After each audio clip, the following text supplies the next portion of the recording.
अस्सलामुअलैकुम, मैं अज़हर शमीम और आप देख रहे हैं हमारा चैनल डायमंड टीवी JNP।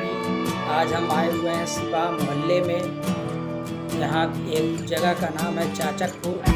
वहाँ एक बड़ी पुरानी लगभग 600 साल पुरानी शर्की काली झंझरी मस्जिद मौजूद है, जो पूरे शान शौकत के साथ खड़ी हुई है। और वो सिर्फ इस मस्जिद को सुल्तान इब्राहिम शाह शर्की ने सूफ़ी संत सैयद सदर जहाँ के सुविधा के लिए बनाई हुई है। ये एक छोटी सी मस्जिद है और पत्थर से निर्मित है। इसके चारों तरफ काफ़ी दूर दूर तक हरियाली है और फूलों की खेती होती है।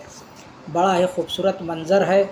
इसे इस वक्त भारतीय पुरातत्व सर्वेक्षण के ज़ेरे इंतज़ाम है, वही इसकी देख रेख करता है। सिकंदर लोदी ने इस शर्की बादशाहों की दुश्मनी में इसके पूर्वी फाटक को गिरा दिया है, इसलिए ये पूर्वी फाटक ध्वस्त है और कुछ हिस्सा इसका बाढ़ से भी बर्बाद हो गया है। लेकिन फिर भी फ़िलहाल साफ़ सफाई है। और इसके सेंट्रल चैम्बर में बहुत बड़ा सा गुंबद है। उस गुंबद के बाहरी गेट पर अरबी भाषा में कुरान की आयतें उत्कीर्ण हैं, जो कैलीग्राफी का खूबसूरत नमूना है। और इसका आंगन लगभग 72 स्क्वायर फीट के एरिया में बना हुआ है। और इस मस्जिद का वातावरण काफ़ी शांत और सुरम्य है। यहाँ एक बार अवश्य आना चाहिए और कुछ वक्त गुजारना चाहिए।